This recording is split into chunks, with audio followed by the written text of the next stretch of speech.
You know that moment when you discover the person you trusted most in the world has been stabbing you in the back? Well, I found out my sister Sarah had been secretly dating my fiancé Marcus for 6 months behind my back. But here's the twist. While she thought she was winning, I was already 3 steps ahead, dating her boss Lester. The revenge I served at my wedding reception? Let's just say Sarah went from sister to server real quick. I'd love to know which corner of the globe you're watching from. And if this story speaks to you, make sure to subscribe. Tomorrow's video is one you absolutely can't miss. My name is Donna, and up until 2 years ago, I thought I had the perfect life mapped out. I was 28, living in Portland, Oregon, working as a marketing coordinator at a tech startup, and engaged to Marcus Chen, a guy I'd been dating for 3 years. We had this beautiful apartment overlooking the Willamette River, wedding plans in full swing, and what I thought was an unbreakable bond with my younger sister Sarah. Sarah was 25, working as an assistant manager at Henderson & Associates, this prestigious consulting firm downtown. She'd always been the golden child, valedictorian, full scholarship to University of Oregon, landed her dream job right out of college. Our parents, Robert and Helen Mitchell, practically worshipped the ground she walked on. Meanwhile, I was the creative one, the one who took longer to find her path, the one who was always just a step behind Sarah's achievements. But I didn't resent her for it. At least I thought I didn't. Sarah and I were close, or so I believed. We had our weekly sister dinners every Thursday at this little Italian place called Rossini's on Burnside. We'd share everything: work drama, relationship updates, family gossip. She was my maid of honor, for crying out loud. The first red flag should have been when Sarah started asking weird questions about Marcus. Not the normal "how are things going" questions, but specific ones. Like, what time did he get home from work? Did he still go to that CrossFit gym on Hawthorne? What was his favorite restaurant for date nights? I brushed it off as her being thorough about wedding planning. She was helping me organize the bachelor and bachelorette parties after all. Sarah had this way of making everything seem logical, even when something felt off. She'd tilt her head, give me that sweet smile, and say something like, "I just want everything to be perfect for you, Donna. You deserve the best." The second red flag was Marcus himself. He started working late more often, coming home distracted, checking his phone constantly. When I'd ask about his day, he'd give me these vague answers that didn't really say anything. "Oh, just the usual project stuff. Nothing exciting, just grinding through deadlines." Marcus worked as a software engineer at a company called TechFlow Solutions. It wasn't a huge company, maybe 50 employees, but it was growing fast. He'd been there for 2 years and was up for a promotion to senior engineer. The extra hours made sense, or at least I told myself they did. The third red flag was the change in our physical relationship. We went from being intimate several times a week to maybe once, and even then, it felt mechanical, distant, like his mind was somewhere else entirely. When I brought it up, Marcus would apologize, blame stress from work, and promise things would get better after his promotion came through. But the real wake-up call came on a Tuesday evening in March. I'd finished work early and decided to surprise Marcus with takeout from his favorite Thai place, Pad Thai Kitchen on Division. I knew he'd been pulling long hours, and I thought maybe a nice dinner together would help reconnect us. I drove to his office building, this sleek glass structure in the Pearl District. TechFlow was on the 7th floor. I'd been there plenty of times before for company happy hours and holiday parties, so the security guard, Eddie, recognized me and waved me through. The elevator ride felt longer than usual. I was actually excited. It had been weeks since we'd had a proper dinner together without distractions. I was planning to suggest we take a long weekend, maybe drive out to Cannon Beach, just the two of us. The 7th floor was mostly dark except for the glow coming from a few offices. I could see Marcus's office light was on at the far end of the hall.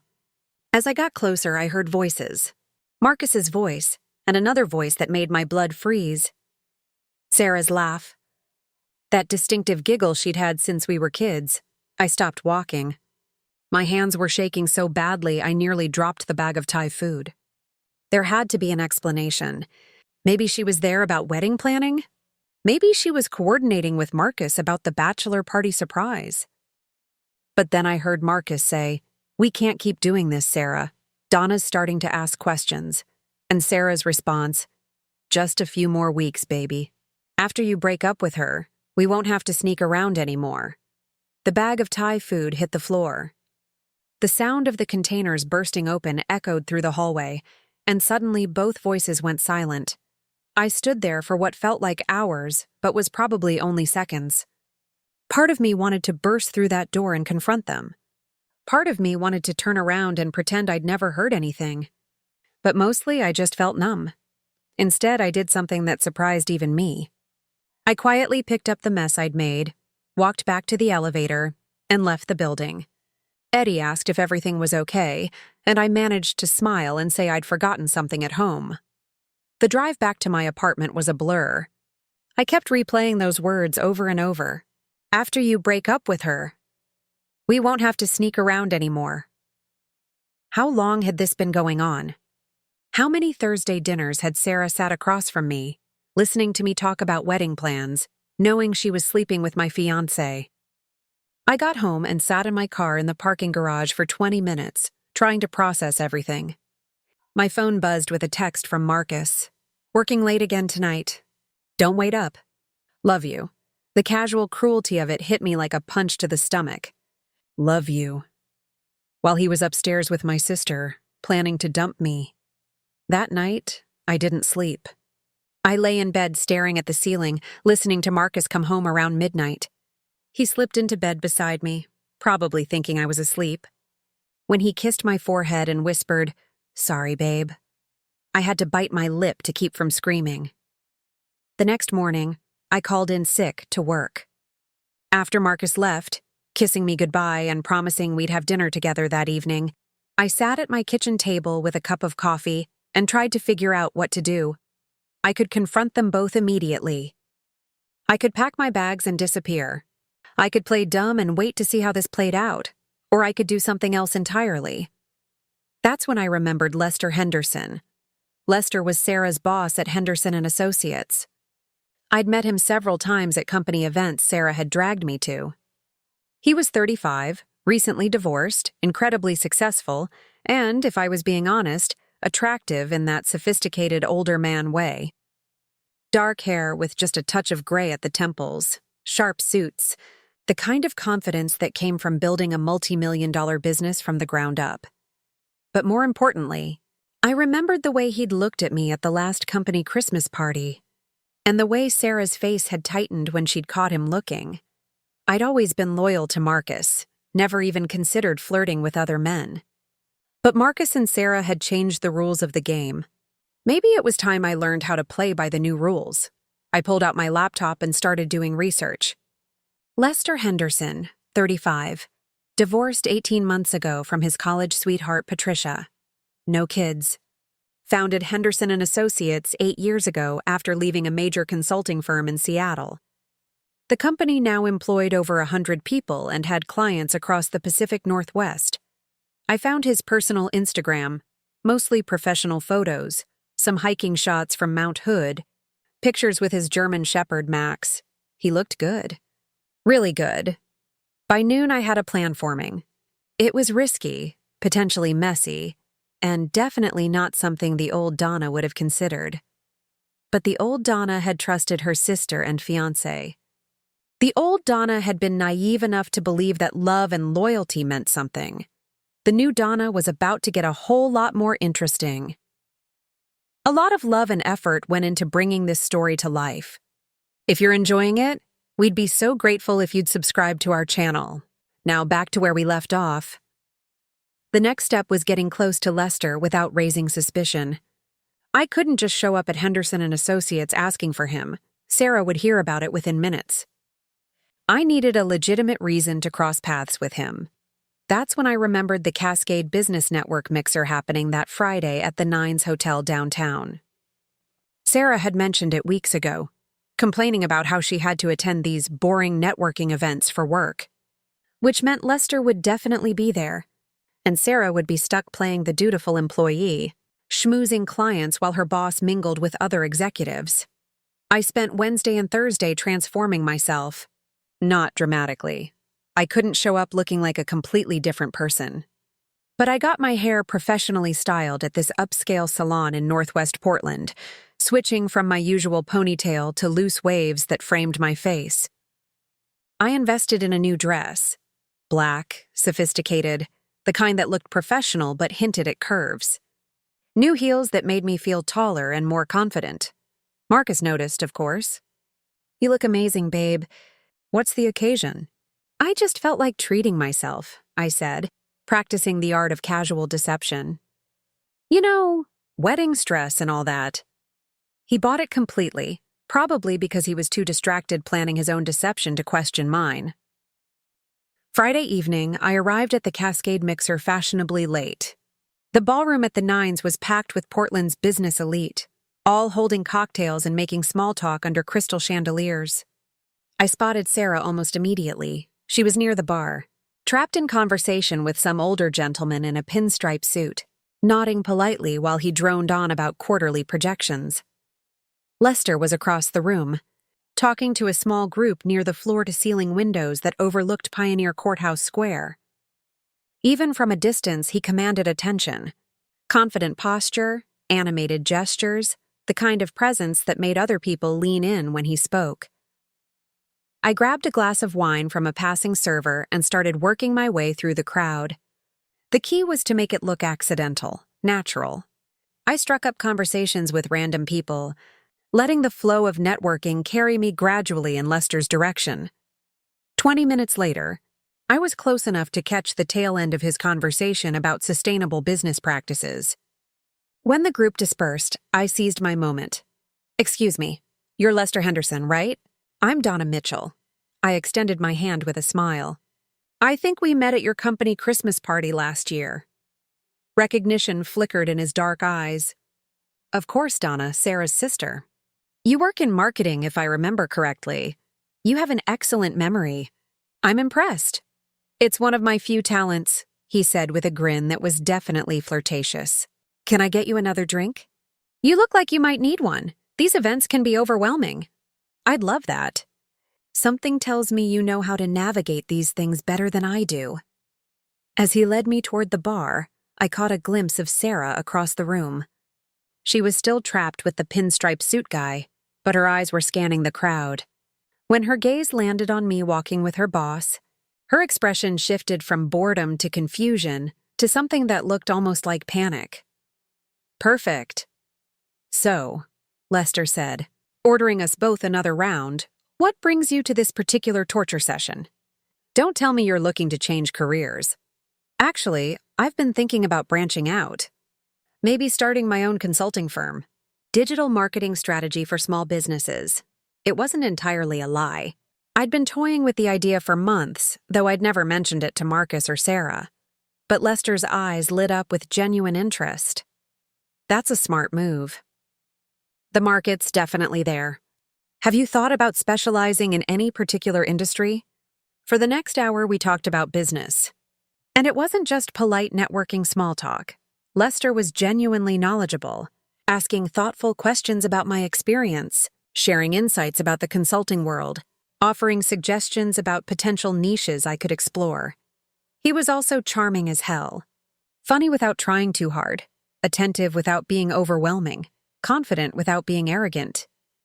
I found myself actually enjoying his company, which complicated things in a way I hadn't expected. "You know," he said during a lull in conversation, "I might have some clients who could use your expertise. Why don't we grab coffee next week and discuss it properly?" "I'd like that," I said, and meant it. That's when Sarah appeared beside us, slightly breathless and wearing a forced smile. "Donna, what a surprise seeing you here. I didn't know you were interested in business networking." "I'm full of surprises lately," I replied, keeping my tone light. "Lester and I were just discussing some potential collaboration opportunities." Sarah's eyes darted between us, clearly trying to read the situation. "How wonderful. Lester, I hate to interrupt, but the Henderson Group representatives were looking for you earlier. Something about the Morrison account?" "Thanks, Sarah. I'll catch up with them in a few minutes. Lester turned back to me, completely dismissing Sarah's obvious attempt to separate us. Donna, let me get your number. We can set up that coffee meeting. I gave him my card. Yes, I'd had business cards printed that morning, another small investment in this elaborate plan. As he programmed my number into his phone, I watched Sarah's face cycle through about 6 different emotions. Great, Lester said. I'll call you Monday. Sarah, nice work on the Morrison presentation, by the way. Very thorough. With that, he walked away to handle whatever business crisis required his attention, leaving me alone with my sister for the first time since discovering her betrayal. So, Sarah said, her voice carefully neutral. Coffee with my boss? That's unexpected, is it? He seems like a great guy. Very successful, very smart. Recently divorced too, I hear. Sarah's smile faltered slightly. Donna, you're engaged to Marcus. Remember? Of course I remember. It's just coffee, Sarah. Business networking. You know how important it is to make connections in this city. Right, business. Her laugh sounded forced. Well, I should probably get back to mingling. You know how these events are. Absolutely. Don't let me keep you from your work. I watched her walk away, her posture just a little too rigid, her smile just a little too bright. She was rattled, and she had every right to be. Her little sister, the one who'd always been a step behind, was suddenly playing in her league. The next morning, I woke up to find Marcus already gone. A note on the kitchen counter said he'd been called in for an emergency project meeting. On a Saturday, right. I spent the weekend preparing for my coffee date with Lester. Research on his company, his clients, his interests. I wanted to be ready for any direction our conversation might take. Monday morning, Lester called right at 9 a.m. Donna?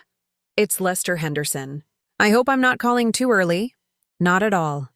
I've been looking forward to hearing from you. Excellent. Are you free for coffee Thursday afternoon?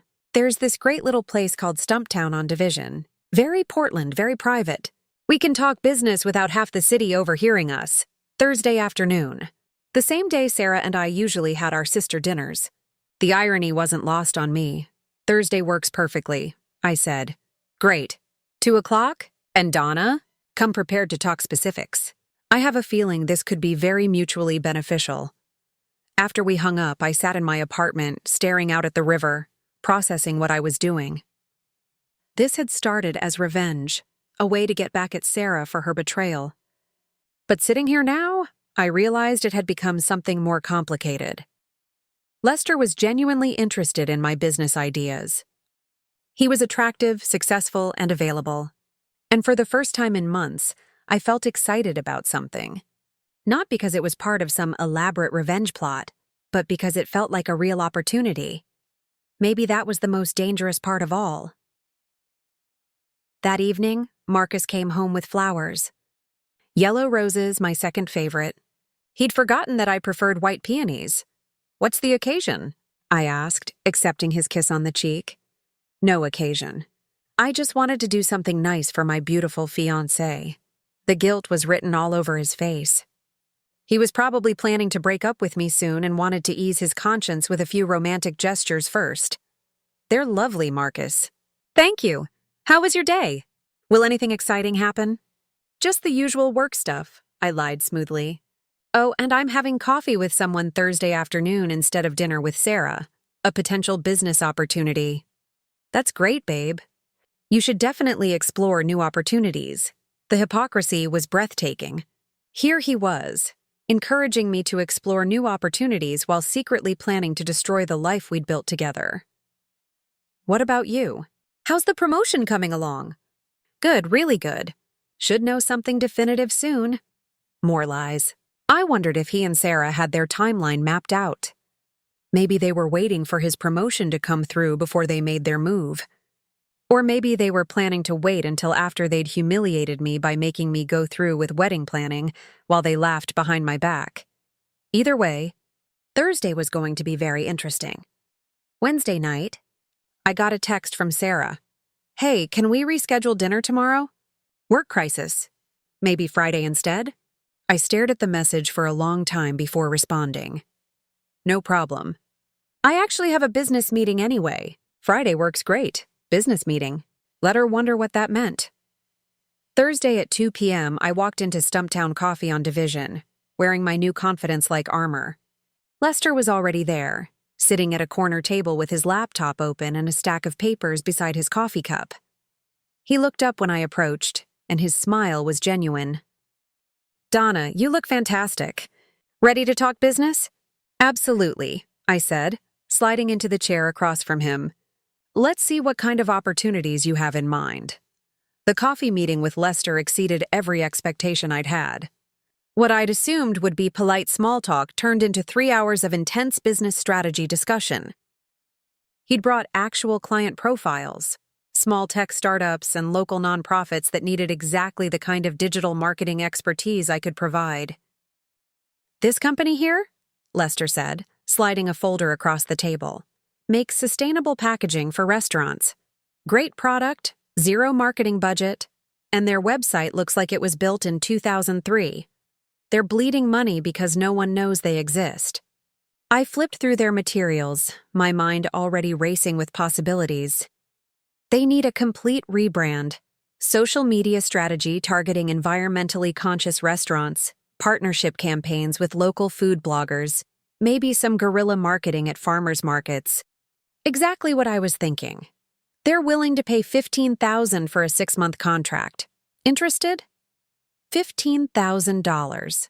That was more than I made in 4 months at my current job. "Very interested," I managed to say, trying to keep my voice professional despite my excitement. "There's more where that came from. I have 6 clients looking for digital marketing help. If you're serious about going independent, I could have you booked solid for the next year." This was really happening. What had started as a revenge scheme was turning into the career opportunity I'd been dreaming about for years. "Lester, I have to ask, why are you doing this? You barely know me." He leaned back in his chair, studying me with those dark eyes. "Honestly, I've been watching you at company events for months.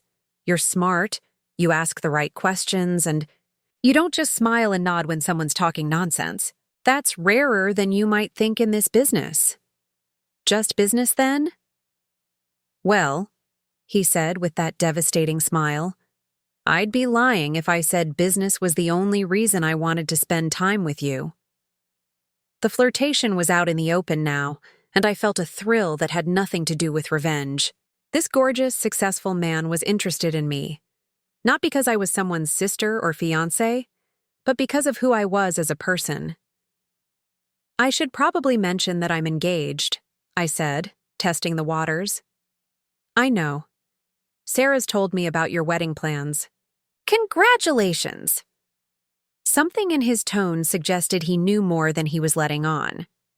"You don't sound particularly congratulatory." "Let's just say I've learned to recognize when someone isn't entirely happy with their current situation." We stared at each other across the small table, the air thick with unspoken possibilities. This was dangerous territory, but I found myself not caring. "What makes you think I'm not happy?" Call it intuition. Plus, happy people don't usually reinvent their entire career trajectory overnight. He wasn't wrong. Maybe I just realized I was settling for less than I deserved. "In business?" "Among other things." Lester reached across the table and covered my hand with his. "Donna, I hope you know you deserve a lot better than settling." The touch sent electricity through my entire body. This was the first time in months that a man had touched me, and I'd felt genuinely desired, genuinely seen. That's when my phone buzzed with a text from Marcus. "Working late again. Don't wait up. Love you." The irony was perfect. While my fiancé was texting me lies so he could spend time with my sister, I was sitting across from another man who was offering me everything Marcus wasn't: professional respect, genuine interest, and honest attraction. "Bad news?" Lester asked, noticing my expression. "Just my fiancé canceling dinner. Again." "His loss," Lester said simply. "Want to grab a real dinner? I know a place that serves the best lamb in Portland. We can celebrate your new business venture." I should have said no. I should have gone home, confronted Marcus, ended this charade before it went any further. Instead, I heard myself saying, I'd love that. Dinner at Le Pigeon was incredible. Not just the food, though the lamb was everything Lester had promised, but the conversation. We talked about books, travel, our childhoods, our dreams. Lester had grown up poor in rural Idaho, worked his way through college waiting tables, built his business from nothing. He understood ambition and sacrifice in ways Marcus never had. "What about you?" he asked over dessert. "What did little Donna want to be when she grew up?" "A writer, actually. I wanted to travel the world and write about it. Instead, I ended up writing copy for software companies. It's not too late, you know. Success in business could fund a lot of travel writing." The way he said it, like it was a real possibility instead of a childish dream, made my heart race. By the time he walked me to my car, it was almost midnight. We stood under a streetlight, the spring air cool against our skin, neither of us wanting the evening to end. "Donna," he said softly, "I want to see you again, not just for business." "Lester, the situation is complicated. The best things usually are." He leaned in and kissed me. Soft at first, then deeper when I didn't pull away. It was the kind of kiss that made you forget everything else existed. Your problems, your responsibilities, your supposedly perfect life that was actually falling apart. When we finally broke apart, I was breathless. "Think about what you really want," he whispered. "Not what you think you should want. What you actually want." I drove home in a daze, my lips still tingling, my mind reeling with possibilities I'd never allowed myself to consider. Marcus was asleep when I got home, or pretending to be. I slipped into bed beside him and lay awake for hours, staring at the ceiling and trying to process everything that had happened. The next morning brought a text from Sarah. "Hey, still on? For dinner tonight, I have so much to tell you." I bet she did. Probably wanted to share details about her secret relationship with my fiancé, play the concerned sister while stabbing me in the back. "Looking forward to it," I texted back. But first, I had some business to handle. I called in sick to work, then spent the morning researching how to start an LLC in Oregon. By noon, I'd filed the paperwork for Mitchell Marketing Solutions and opened a business bank account. If I was going to do this, I was going to do it right. At lunch, I met with the sustainable packaging company Lester had recommended. The owners, Julie and David Kim, were a young couple who'd invested their life savings in their eco-friendly vision. They were brilliant engineers but hopeless at marketing. "We've tried everything," Julie explained over coffee at a cafe in the Alberta Arts District. "Facebook ads, Google ads, even hired a social media manager. Nothing's working." I looked through their current materials and immediately saw the problem. They were marketing to everyone instead of targeting their ideal customers. "You're trying to convince individual consumers to care about restaurant packaging," I said. "But consumers don't buy restaurant packaging. Restaurant owners do. You need to be marketing to people who run restaurants, not people who eat at them." David's eyes lit up. "That actually makes a lot of sense. More than that, you need to focus on restaurant owners who already care about sustainability. The places that advertise farm-to-table, organic ingredients, local sourcing. They're already paying extra for values-based products. Your packaging fits their brand." We spent 2 hours developing a strategy that would position their company as the go-to choice for environmentally conscious restaurants. By the time I left, I had my first official client and a signed contract for $15,000. Walking back to my car, I felt more energized than I had in years. This was what I was meant to be doing. Not writing bland copy for software nobody cared about, but helping real people build something meaningful. My phone rang as I was driving home. "Lester, how did the meeting go?" "I got the contract," I said, unable to hide my excitement. "I knew you would. You're incredible, Donna. I hope you're starting to see that." "I'm starting to see a lot of things differently." "Good. Are you free Sunday? There's someone I'd like you to meet. Another potential client, but also a friend. We could make it a lunch thing. Very casual. Sunday lunch felt like another step deeper into this new life I was creating. I'll be there. Excellent. And Donna? Congratulations on your first contract. This is just the beginning. That evening, I sat across from Sarah at Rossini's, watching her pretend to be the caring sister while she planned to destroy my life. She looked nervous, fidgeting with her wine glass, checking her phone every few minutes. So, she said, clearly working up to something, how are things with Marcus?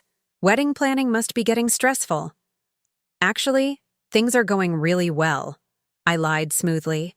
We're both excited about the future. Sarah's smile looked strained. That's wonderful, have you?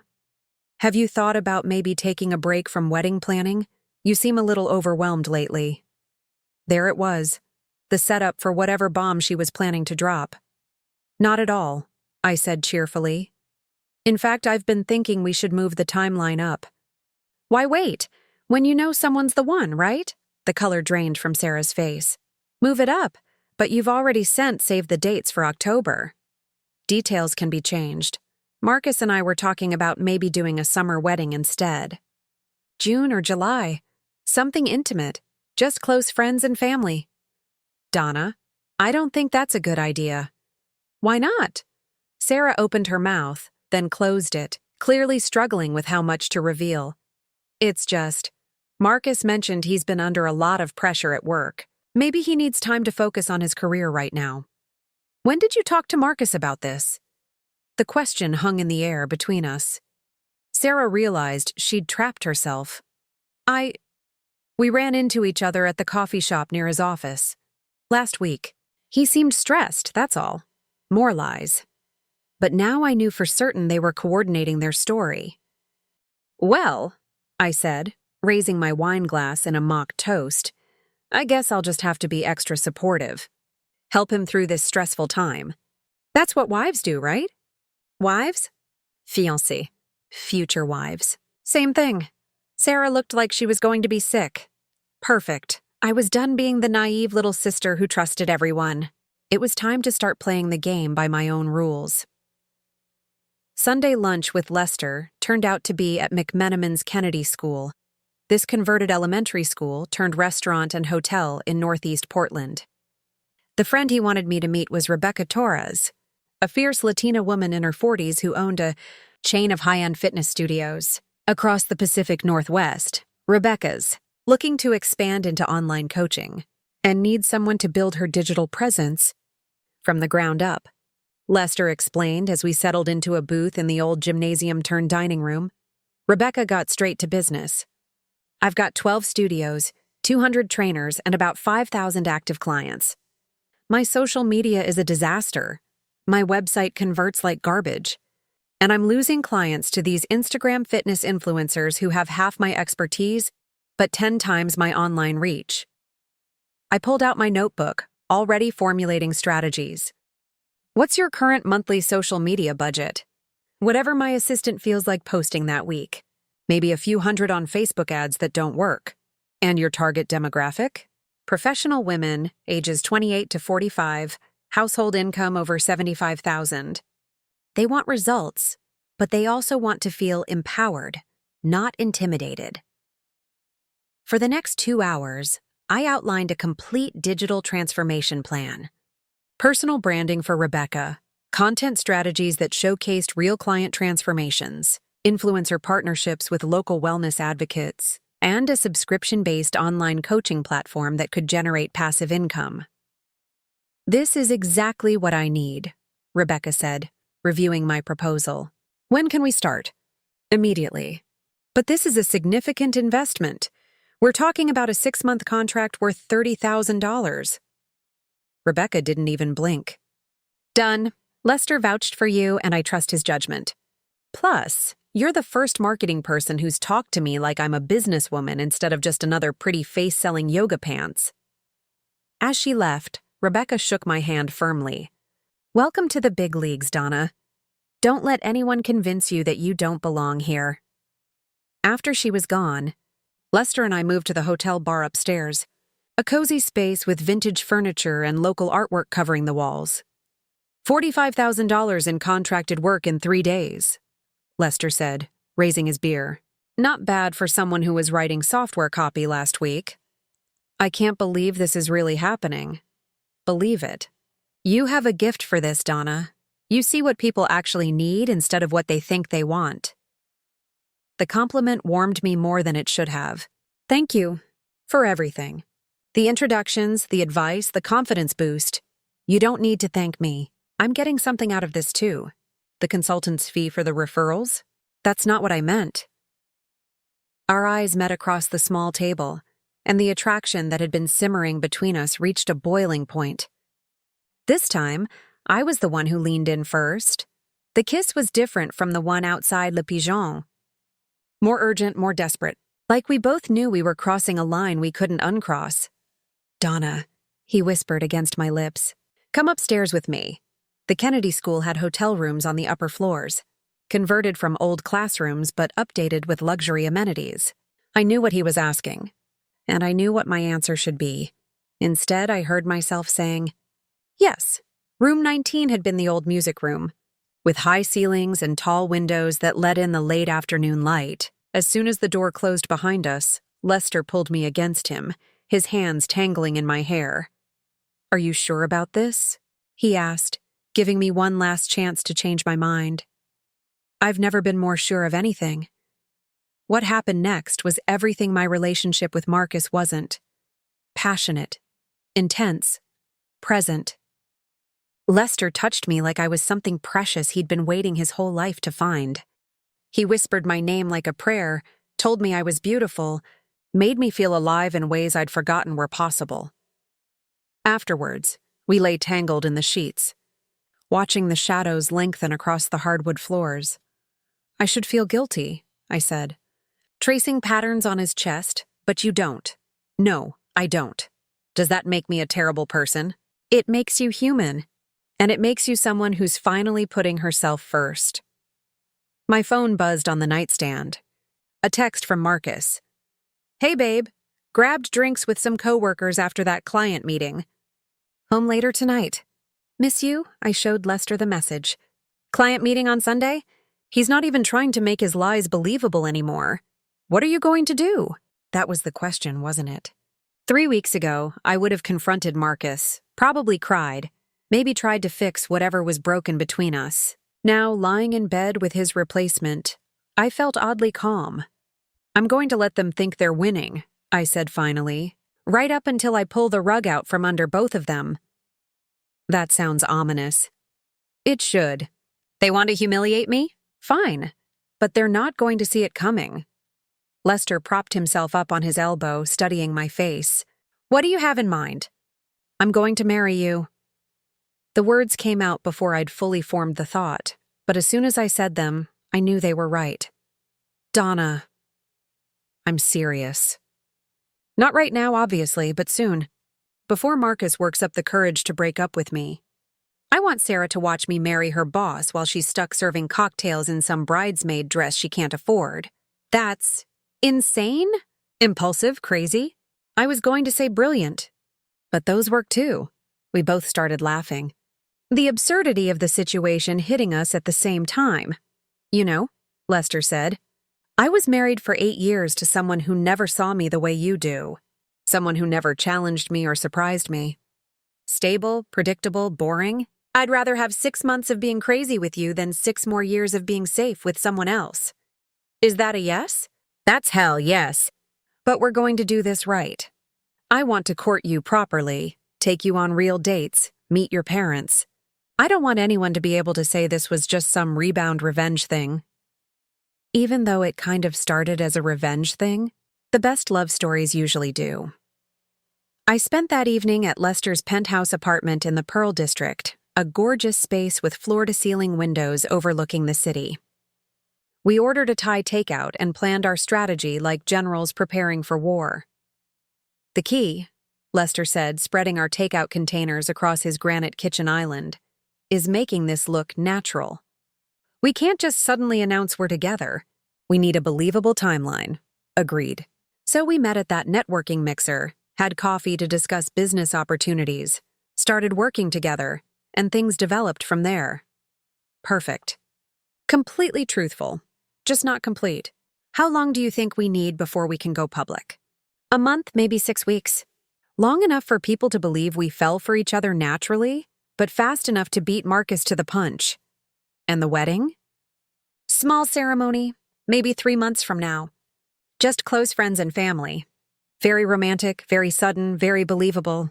Lester grinned. I love how devious your mind is. I learned from the best. My sister's been playing chess while I was playing checkers. Time to level up. Monday morning brought a reality check.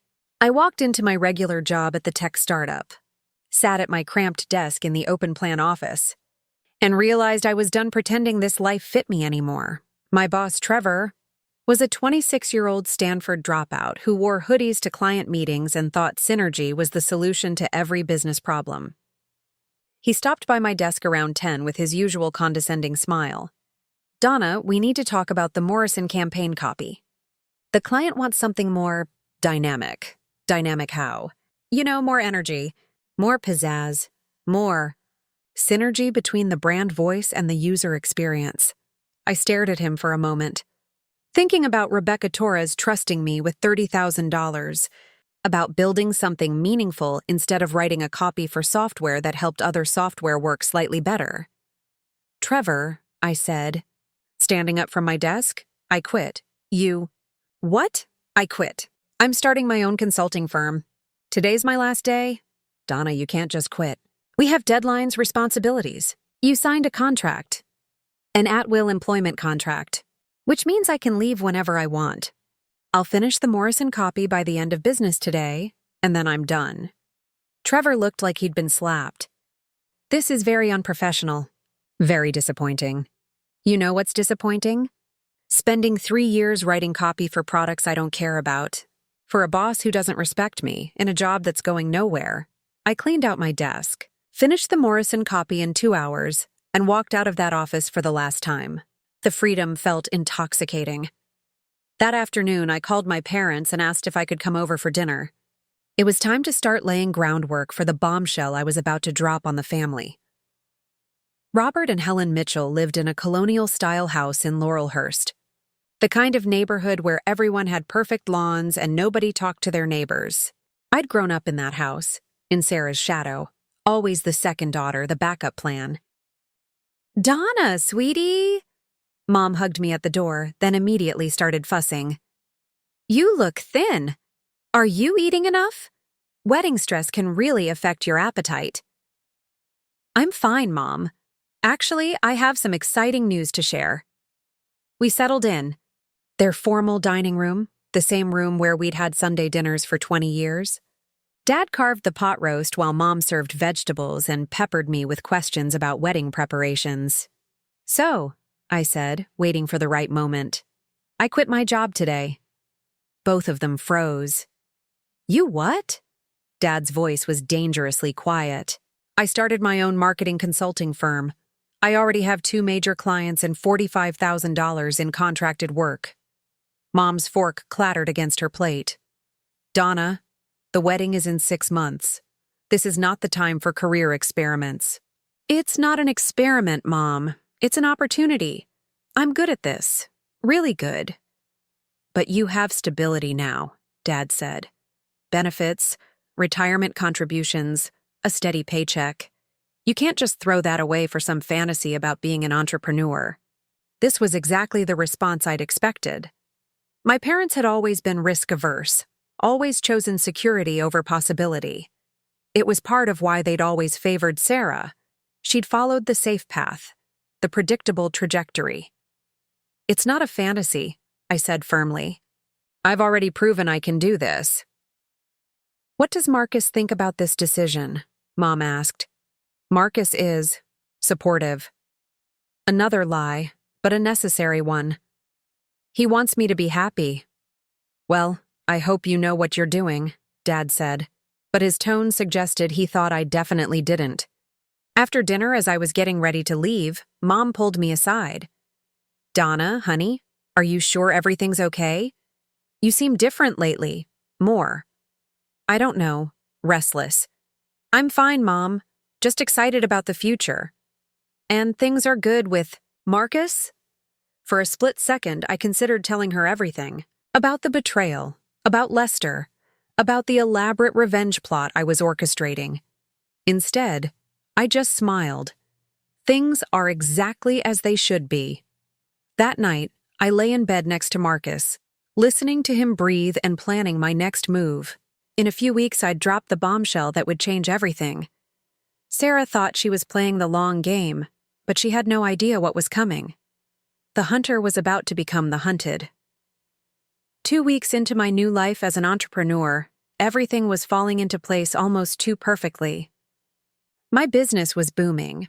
I'd signed 3 additional clients through word-of-mouth referrals, bringing my monthly income to more than I'd made in 6 months at the tech startup. Lester and I had settled into a routine of business meetings that everyone believed while we planned our future together, but the real satisfaction came from watching Sarah and Marcus squirm. Marcus had become increasingly agitated, checking his phone obsessively and having hushed conversations that ended abruptly whenever I entered the room. Sarah, meanwhile, had started showing up to our family dinners with dark circles under her eyes and a nervous energy that made our parents ask if she was sleeping enough. The breaking point came on a Thursday evening in late April. I was working late at Powell's Books, using their cafe as my makeshift office, while I developed a campaign for a local brewery. The atmosphere was perfect, quiet enough to concentrate, but busy enough to feel energized by the creative buzz around me. I was deep in research about craft beer marketing trends when I heard familiar voices from the other side of the bookshelf behind me. Marcus and Sarah speaking in urgent whispers. "We can't keep waiting," Sarah was saying. "She's getting suspicious. Yesterday she asked me point blank if I'd been seeing anyone." "I know, but the timing has to be right. If I break up with her now, right after she quit her job, it'll look heartless. People will think I'm abandoning her when she's vulnerable." "Marcus, she's not vulnerable. She's making more money than both of us combined. Did you see that car she's driving now?" I had indeed bought a new car. A sleek black Audi A4 that I'd purchased outright with my first month's earnings. It felt good to have something that was entirely mine, earned through my own talent and hard work. "That's exactly my point," Marcus continued. "She's become this whole different person. Confident, successful, independent. It's like she doesn't need me anymore." "Because she doesn't," Sarah said bluntly. "And honestly, you don't need her either. You have me now." "I know that, but breaking up with someone requires a reason that doesn't make me look like the villain. I can't just say, 'I fell in love with your sister.' So make something up. Say you're having doubts about marriage in general. Say you need time to focus on your career. Say anything that gets us out of this mess." I pulled out my phone and started recording. This conversation was too perfect not to preserve. "What if she fights for the relationship?" Marcus asked. "What if she wants to do couples therapy or something? Then you tell her it's too late, that you've already moved on." "Marcus, I'm tired of sneaking around. I'm tired of pretending to be the supportive sister while I watch her plan a wedding that's never going to happen. Either you end this soon, or I will." The threat in Sarah's voice was unmistakable. She was done playing games. "Okay," Marcus said finally. "I'll do it this weekend. I'll tell her I'm having second thoughts about the wedding, that I need space to figure things out." "Good. And Marcus? Make it stick. Don't let her talk you out of it." They left together, probably heading to Marcus's office for another one of their meetings. I sat in the cafe for another hour, sipping my coffee and planning my counterstrike. Friday morning, I called Lester from my apartment while Marcus was in the shower. "They're making their move this weekend," I told him. "Are you ready to make ours?" "What did you have in mind?" "Dinner tomorrow night, somewhere public, somewhere we might run into people we know. I want to start being seen together. The Imperial Hotel has a new rooftop restaurant. Very romantic, very visible. I can get us a table." "Perfect. And Lester? Bring a ring." "A ring?" "Nothing huge, nothing that screams engagement. but something that could be interpreted as a promise ring, something that says we're serious. Donna, are you sure about this timeline? Moving this fast could backfire if people will think whatever we want them to think. Trust me. Saturday evening arrived with unseasonably warm weather for April in Portland. I spent the afternoon getting ready, choosing a red dress that hugged my curves and made me feel powerful. When Lester picked me up in his Mercedes, the look in his eyes told me I'd chosen well. "You look stunning," he said, kissing my cheek as he opened the passenger door. "Thank you. You clean up pretty well yourself." The Imperial's rooftop restaurant was everything I'd hoped for. Elegant, sophisticated, with a view of the city skyline that took your breath away. We were seated at a corner table with perfect lighting, the kind of spot where everyone in the restaurant could see us without it being obvious. 20 minutes into dinner, my phone buzzed with a text from Marcus. "Hey, we need to talk when you get home. Something important." I showed Lester the message. "Right on schedule." How do you want to play this? I'm going to let him say his piece, act surprised and hurt, maybe cry a little. Then I'm going to tell him I need time to process everything. That'll give us a few days to make our relationship public before I'm officially single. And then? Then we announce that we've fallen in love, and Sarah gets to watch her perfect plan blow up in her face. As we talked, I noticed a familiar figure across the restaurant. Rebecca Torres, my fitness studio client, was having dinner with what looked like a business associate. She caught my eye and waved, then noticed Lester and raised an eyebrow with an amused smile. "Looks like word is going to spread faster than we planned," Lester observed. "Even better. Rebecca knows everyone in Portland's business community. By Monday, half the city will know we're together." After dinner, Lester walked me to my car in the hotel's valet area. Under the soft glow of the street lamps, he pulled out a small velvet box. "I wasn't sure about the ring," he said, "but you're right. If we're doing this, we need to do it properly." The ring was perfect. A simple silver band with a small diamond, elegant without being ostentatious. It looked like something a successful man would give a woman he was serious about, but not engaged to. Yet, it's beautiful, I said as he slipped it onto my right ring finger. "Donna, I want you to know that this might have started as part of a plan, but what I feel for you is real.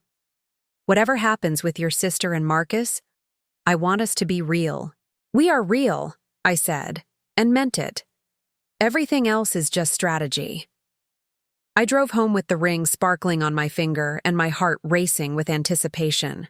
Marcus's car was in the driveway. All the lights in the apartment were on, and I could see him pacing in the living room through the window. Showtime. I took my time walking up the stairs, checking my appearance in the hallway mirror, making sure I looked like someone who'd just had a lovely evening out. When I opened the apartment door, Marcus was waiting for me, looking like a man about to face a firing squad. "Hey," I said brightly. "You said you wanted to talk?"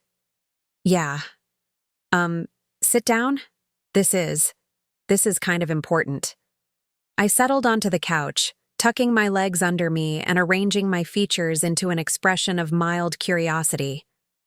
"What's going on? You look nervous." Marcus ran his hands through his hair, a gesture I'd always found endearing but now just found pathetic. "Donna, I've been doing a lot of thinking lately. About us, about the wedding, about our future together." "Okay." "And I'm starting to wonder if maybe we're rushing into things. Getting married, I mean. We're both young. We're both focused on our careers right now. Maybe we should take a step back and really think about whether this is the right time." I let my face fall, just a little. "What are you saying, Marcus?" "I'm saying maybe we should postpone the wedding. Maybe we should take some time apart to figure out what we really want." "Time apart?" My voice cracked perfectly on cue. "Marcus, we've been together for 3 years. We live together. We've sent out save the dates. I know, and I'm sorry. This isn't easy for me either. But I'd rather be honest now than make a mistake we'll both regret later. Is there someone else?" The question hung in the air between us. Marcus's face went pale, and for a moment I thought he might actually tell me the truth. "No," he said finally. "There's no one else. This is about me needing to figure out who I am before I can be the husband you deserve." Such beautiful lies. Such careful phrasing to make himself sound noble instead of guilty. "I see," I said quietly. "So what does this mean exactly? Are we breaking up? Are we just postponing the wedding? What are we telling people? We can tell people we're taking a break. That we realized we need some time to grow as individuals before we can grow as a couple." More rehearsed lines. I wondered how long he and Sarah had practiced this conversation.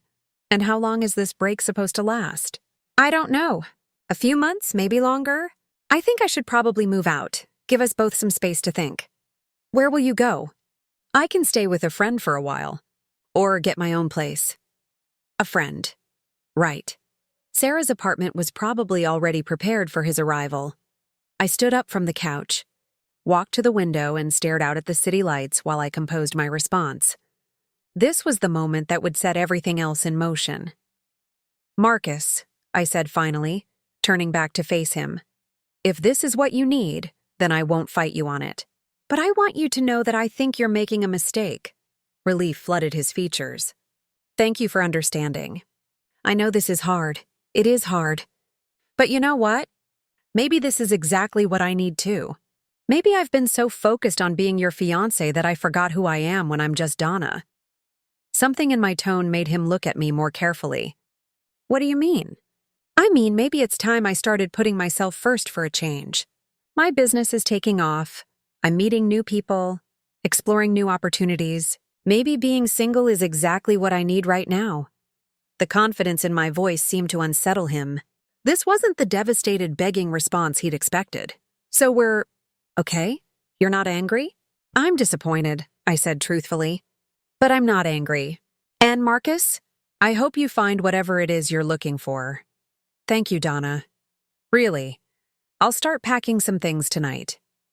As he headed toward the bedroom, I called after him. "Marcus, there's just one thing I want you to remember." "What's that?" "Be careful what you wish for. You might just get it." He gave me a confused look but didn't ask what I meant. He'd figure it out soon enough. While Marcus packed his belongings in the bedroom, I sat on the couch and sent a text to Lester. "It's done. Phase 1 is complete." His response came immediately. "How do you feel?" I looked around the apartment that would soon be mine alone, thought about the ring on my finger and the man who'd given it to me, and smiled, like I'm finally free. Sunday morning came with an intoxicating sense of freedom. I woke up alone in my apartment for the first time in 3 years, sunlight streaming through windows that were finally just mine. Marcus had finished packing the night before, taking only his clothes and personal items. Everything else, the furniture we'd bought together, the kitchen appliances, the artwork on the walls, he'd left behind, probably out of guilt. Perfect. I was keeping all of it. I made coffee in my expensive espresso machine, sat on my expensive leather couch, and planned the next phase of my campaign. The key was timing. I needed to let the news of my breakup spread naturally before revealing my relationship with Lester. But I couldn't wait so long that people started pitying me or treating me like a victim.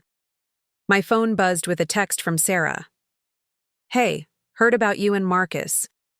Are you okay? Want to grab brunch and talk?" The speed of her response was impressive. Marcus must have called her the moment he left my apartment. Now she was racing to play the supportive sister, probably hoping to gather intelligence about my emotional state. "I'm actually okay," I texted back. Surprisingly so. "Rain check on brunch? I have some work to catch up on. Are you sure? I know this must be really hard. You shouldn't be alone right now." "I'm fine, really. Actually feeling kind of relieved."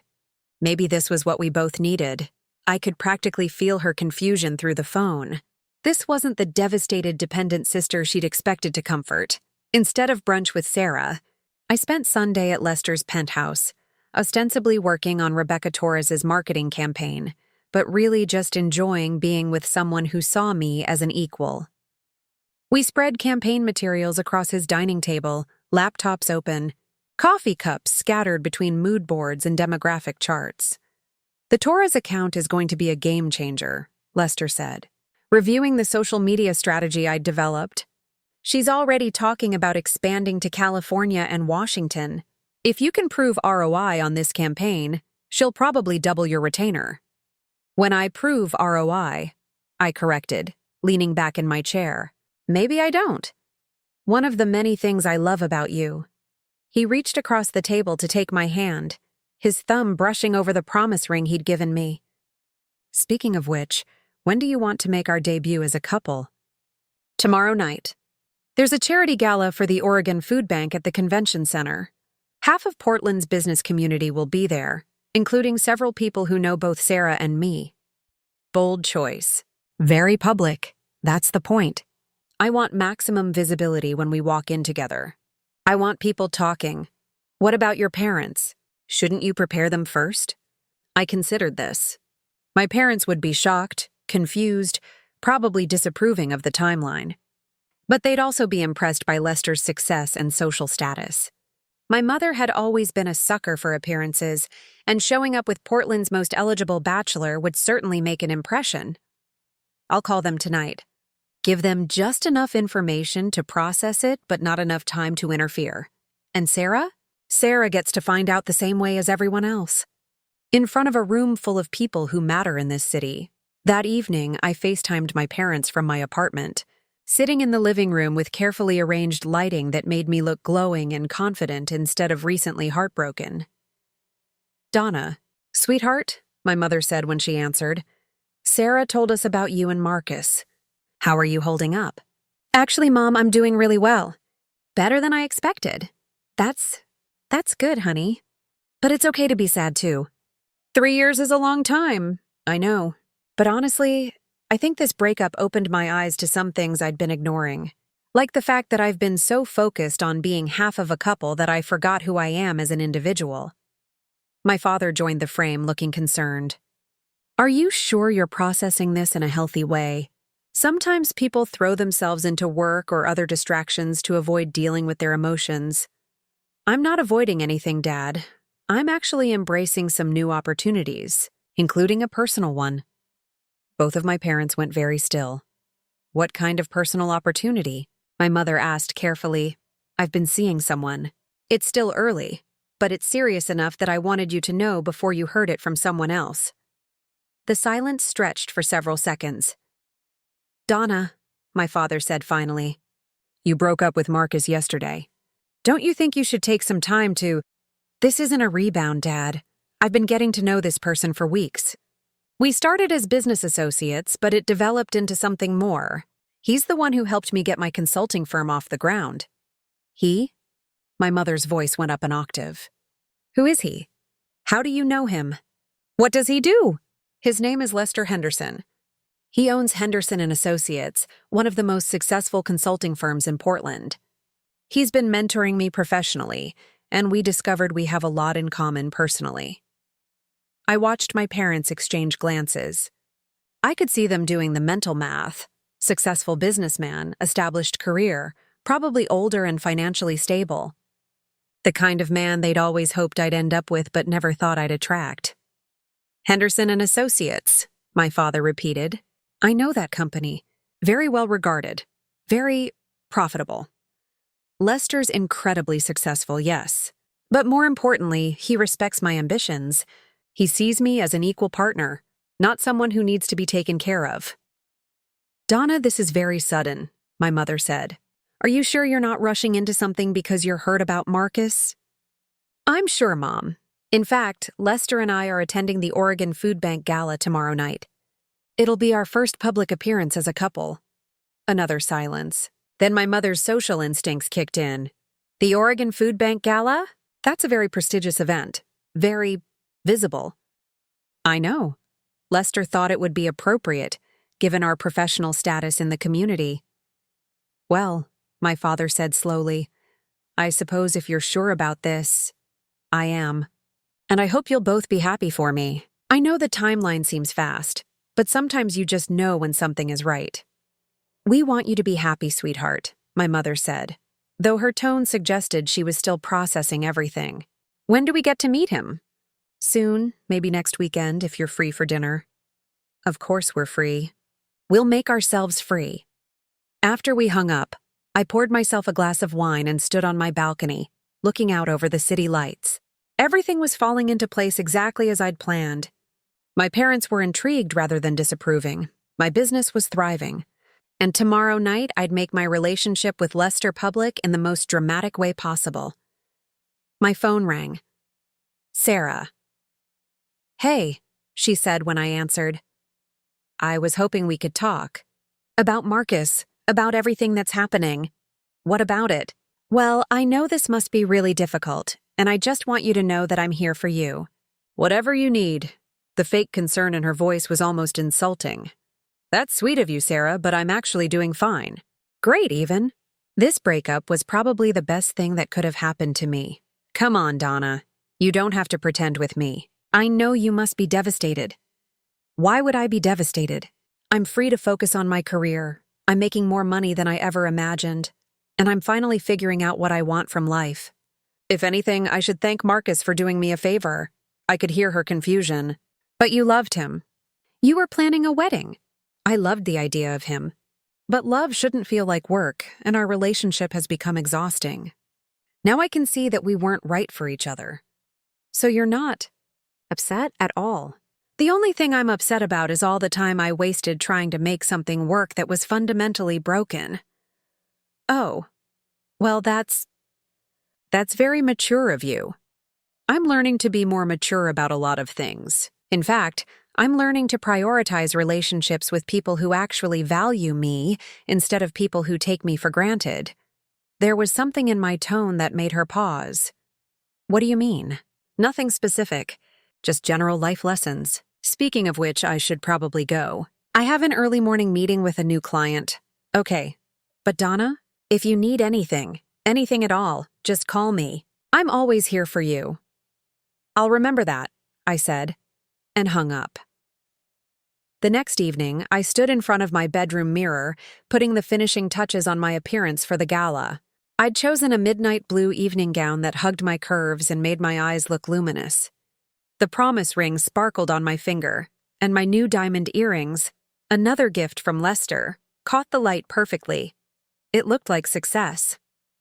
I looked like someone who belonged on the arm of Portland's most eligible bachelor.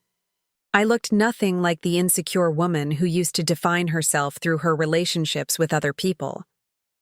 When Lester picked me up in his Mercedes, his sharp intake of breath told me I'd achieved the look I was going for.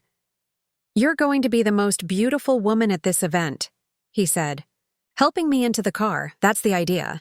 Tonight, everyone's going to remember seeing us together. This is our coming out party." The Oregon Convention Center was transformed for the gala, with elegant lighting, floral arrangements, and hundreds of Portland's elite mingling over cocktails and hors d'oeuvres. As we walked through the entrance, I saw heads turn, conversations pause, recognition dawn on faces throughout the crowd. "Mr. Henderson," a voice called out from across the room. Rebecca Torres approached us with a knowing smile. "And the brilliant Donna Mitchell. You two look absolutely stunning together." "Thank you, Rebecca," Lester replied smoothly. "I'm lucky to have such beautiful and talented company tonight." "The rumors are true, then? You're officially dating?" "We're officially very happy," I said with a smile that could have powered the building. Within minutes, we were surrounded by people wanting to congratulate us, ask about our relationship, make small talk that was really just information gathering. I played my part perfectly. Gracious, confident, clearly smitten but not desperate. That's when I saw her. Sarah stood near the silent auction tables, wearing a black dress that looked expensive but not quite expensive enough for this crowd. She was staring at us with an expression I'd never seen before. Shock mixed with something that looked almost like fear. Our eyes met across the room, and I raised my glass in a subtle toast before turning back to my conversation with Portland's deputy mayor. The game had officially begun. The confrontation I'd been anticipating came 3 days after the gala, but not in the way I'd expected. Sarah showed up at my apartment at 8 in the morning, looking like she hadn't slept in weeks. Her usually perfect hair was disheveled, her makeup minimal, and there was a desperation in her eyes that I'd never seen before. "We need to talk," she said when I opened the door, pushing past me into the living room. "Good morning to you too. Sarah, come on in." She spun around to face me, her composure completely shattered. "How could you do this to me?" "Do what exactly?" "You know what? Lester Henderson, my boss? The man I've been working for 3 years, trying to build a career, trying to prove myself worthy of partnership." I poured myself coffee, taking my time, letting her desperation fill the space between us. "I still don't understand what you're upset about." "Don't play dumb with me, Donna. You started dating my boss to get back at me. This is about Marcus." "Marcus?" I raised an eyebrow. Why would my relationship with Lester have anything to do with Marcus? The question hung in the air. Sarah's face went pale as she realized she'd just revealed knowledge she wasn't supposed to have. I know about the breakup. I know you must be hurt." "Hurt?" "Sarah, I told you I was relieved about the breakup. Marcus and I weren't right for each other. In fact, breaking up with him was the best thing that ever happened to me because it freed me to pursue something real with someone who actually appreciates me. But Lester is my boss." "So? So you can't date him?" "It's inappropriate. It puts me in an impossible position at work." I sat down on my couch, crossing my legs elegantly, enjoying every second of her panic. "Sarah, I'm confused. Are you saying I should base my romantic decisions on your career concerns? That seems a little selfish, don't you think?" "That's not what I'm saying." "Then what are you saying?" "Because it sounds like you're telling me I can't date someone I care about because it might make your work life complicated." Sarah started pacing, her agitation growing with every word. "You don't understand. Lester and I have a professional relationship. We work closely together. People are going to think what? That I helped set you up. That I'm getting favorable treatment because my sister is dating the boss." "Are you getting favorable treatment?" "No, I work harder than anyone else in that office. I've earned everything I've achieved." "Then what's the problem? If your work speaks for itself, why does it matter who I'm dating?" She stopped pacing and stared at me. "Because people talk, Donna. They gossip. They make assumptions." "Like what?" "Like maybe you're using him to get back at me for something." There it was. The truth spoken out loud. "Get back at you for what, Sarah?" The color drained from her face completely. She opened her mouth, then closed it, clearly struggling with how much to reveal. "I don't know," she said finally. "Nothing. I just meant hypothetically." Hypothetically. I stood up, walking to the window, letting the silence stretch. "Sarah, is there something you want to tell me? Something you think I might be angry about?" "No, I care about you. And I don't want to see you make decisions based on emotions instead of logic." "Like what kind of decisions?" "Like dating someone on the rebound. Like getting involved with a man who's way out of your league just to prove a point." The insult was delivered so smoothly, so casually, that for a moment I almost missed it. Way out of my league?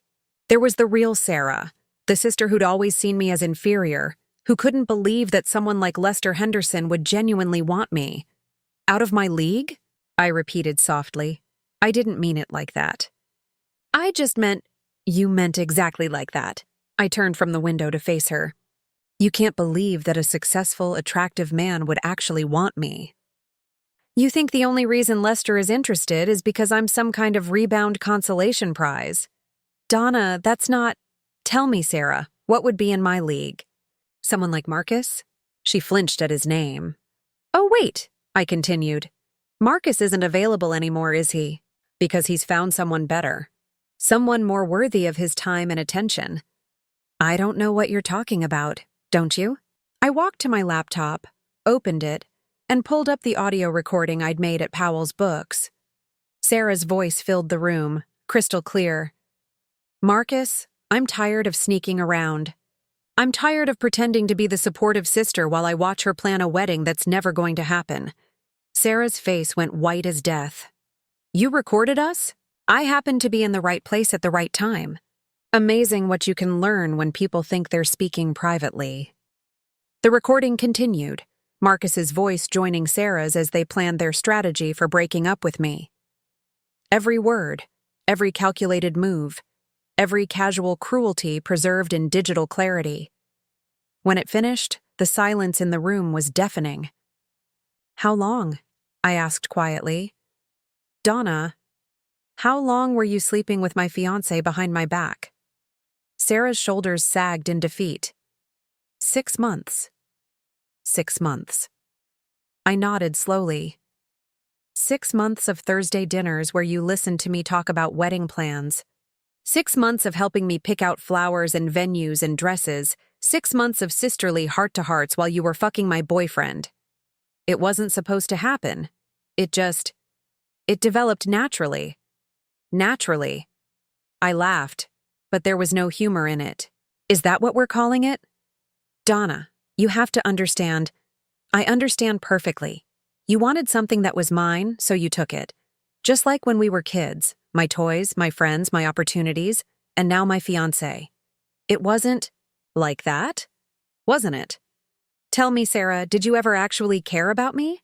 Or was I just useful for getting close to Marcus?" Tears started streaming down her face. "Of course I care about you. You're my sister. Sisters don't do what you did. I never meant for it to go this far. It was supposed to be just, I don't know, a moment of weakness. But then we fell in love. Love." I shook my head. "You don't know what love is. Love doesn't involve betraying the people closest to you. Love doesn't involve elaborate deceptions and lies. Like what you're doing with Lester?"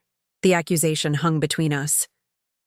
"What I'm doing with Lester," I said carefully, "is building something real with someone who sees my worth. Someone who challenges me, supports my dreams, and treats me as an equal. If that threatens you, that says more about you than it does about me." "But you started dating him to get back at me. Did I? Or did I start building a relationship with him because he's an incredible man who happens to be available? The fact that he's your boss is just, how should I put this? A happy coincidence." Sarah wiped her eyes, leaving streaks of mascara on her cheeks. "What do you want from me, Donna?" "I want you to understand that actions have consequences.